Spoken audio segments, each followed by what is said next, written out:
Hello दोस्तों, स्वागत है आपका अपने यूट्यूब चैनल नौकरी स्टेशन पर। और आज हम बात करने वाले हैं जो नाबार्ड में वैकेंसी निकली हुई है डेवलपमेंट असिस्टेंट की, इसके बारे में बात करेंगे।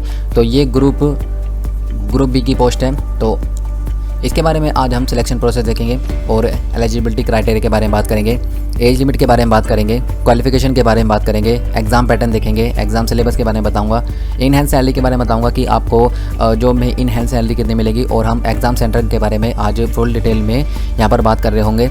तो चलिए शुरू करते हैं। शुरू करने से पहले अगर आपने अभी तक चैनल को सब्सक्राइब नहीं करा है तो आप पहले चैनल को सब्सक्राइब कर दीजिए, और जो साइड में बेल का आइकन आ रहा है इसे भी प्रेस कर दीजिए ताकि आने वाली वीडियो का नोटिफिकेशन आपको सबसे पहले मिले। तो चलिए शुरू करते हैं।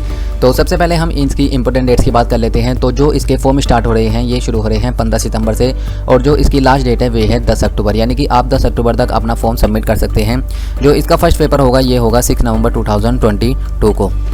इसके बाद हम सिलेक्शन प्रोसेस की बात कर लेते हैं। तो इसमें 3 स्टेज होती है, पेपर फर्स्ट, पेपर सेकंड और एलपीटी लैंग्वेज प्रोफिशिएंसी टेस्ट होता है। तो इसके बारे में अभी हम आगे बात करेंगे। तो सबसे पहले हम पेपर फर्स्ट की बात कर लेते हैं। तो पेपर फर्स्ट में आपसे 3 सब्जेक्ट पूछे जाते हैं। सबसे पहला है हमारे पास इंग्लिश, उसके बाद आपसे न्यूमेरिकल एबिलिटी पूछा जाता है, उसके बाद रीजनिंग।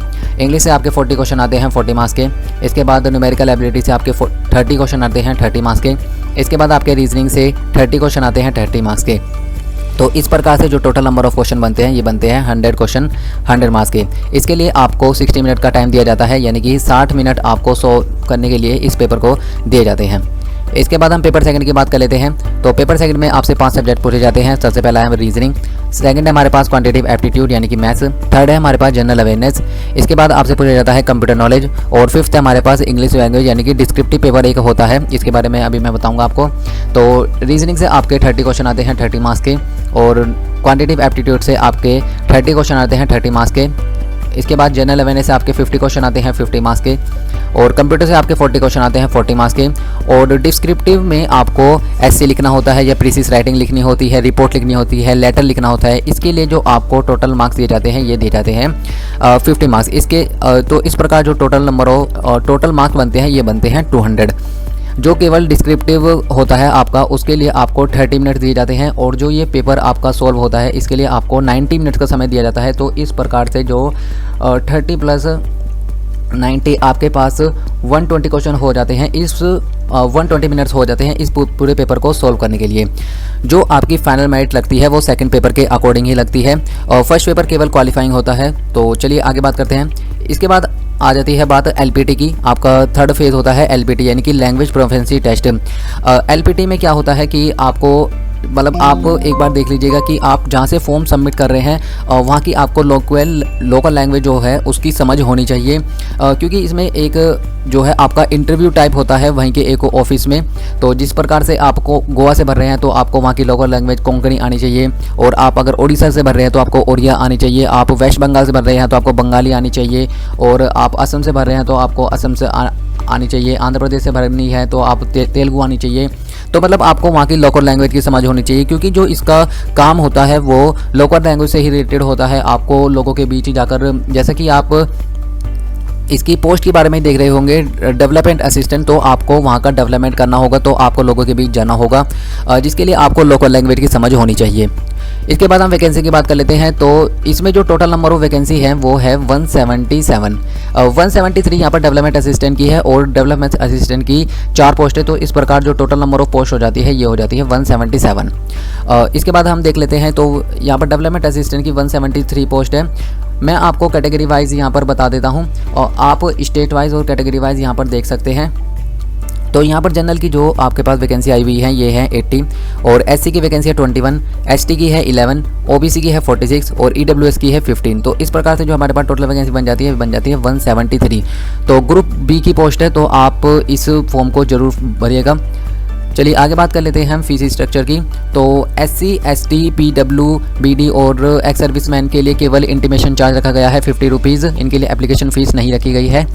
अदर्स यानी कि जनरल, ईडब्ल्यूएस और ओबीसी के लिए जो फीस रखी गई है ये है 400, और इंटीमेशन चार्ज आपके लिए 50 रुपीज़ रखा गया था। जो टोटल नंबर ऑफ फीस बन जाती है, यानी कि जो टोटल फीस बन जाती है ये बन जाती है हमारे पास 450 रुपये। तो आपको फॉर्म सबमिट करने के लिए 450 रुपये आपको देने होंगे। चलिए हम आगे बात कर लेते हैं इसके एज लिमिट की। तो जनरल कैटेगरी के लिए जो एज लिमिट रखी गई है ये रखी गई है 21 से लेकर 35 साल तक, और इसके बाद आपको कुछ एज रिलैक्सेशन मिल जाता है SC/ST के लिए। SC/ST के लिए 5 साल का रिलैक्सेशन मिलता है और OBC के लिए आपको 3 साल का रिलैक्सेशन मिलता है। बाकी रिलैक्सेशन आप यहाँ पर देख सकते हैं।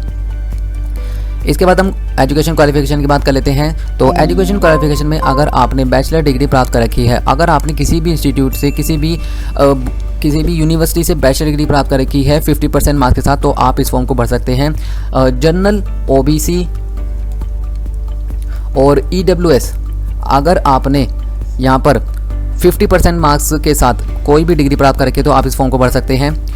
यदि आप SC/ST कैटेगरी से बिलोंग करते हैं तो आपने सिर्फ अगर बैचलर डिग्री आपके पास है तो आप इस फॉर्म को भर सकते हैं। आपके लिए 50% का कोई क्राइटेरिया नहीं रखा गया है। इसके बाद हम एग्ज़ाम सेंटर की बात कर लेते हैं। तो यहाँ पर आप एग्ज़ाम सेंटर देख सकते हैं। तो आप जिस भी सिटी में रहते हैं उसके एग्ज़ाम सेंटर के अकॉर्डिंग ही आप फॉर्म भरिएगा। इसमें काफ़ी सारे एग्ज़ाम सेंटर दे रखे हैं तो आपको पेपर की चिंता लेने की कोई ज़रूरत नहीं है। लेकिन आप अगर आपको जॉब लोकेशन के अकॉर्डिंग आपको जो फॉर्म भरना है वो आप वहीं से भरिएगा जहाँ की आपको लोकल लैंग्वेज की समझ हो। इसके बाद हम इन हैंड सैलरी की बात कर लेते हैं। तो जो आपकी इन हैंड सैलरी बनेगी ये बनेगी 32,000 के अकॉर्डिंग।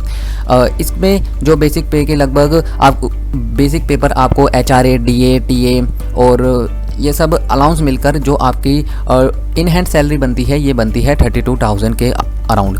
तो दोस्तों ये थी हमारी आज की वीडियो। आज हमने इसके बारे में पूरी जानकारी प्राप्त की है। तो आप इस फॉर्म को जरूर सबमिट करना। ग्रुप बी की पोस्ट है, काफ़ी अच्छी पोस्ट है, काफ़ी सही वैकेंसी आई हुई है इसमें। तो अगर आपको ये वीडियो पसंद आई हो तो आप इसे लाइक करना, अपने दोस्तों के साथ शेयर करना और हमारे चैनल को जरूर सब्सक्राइब करना।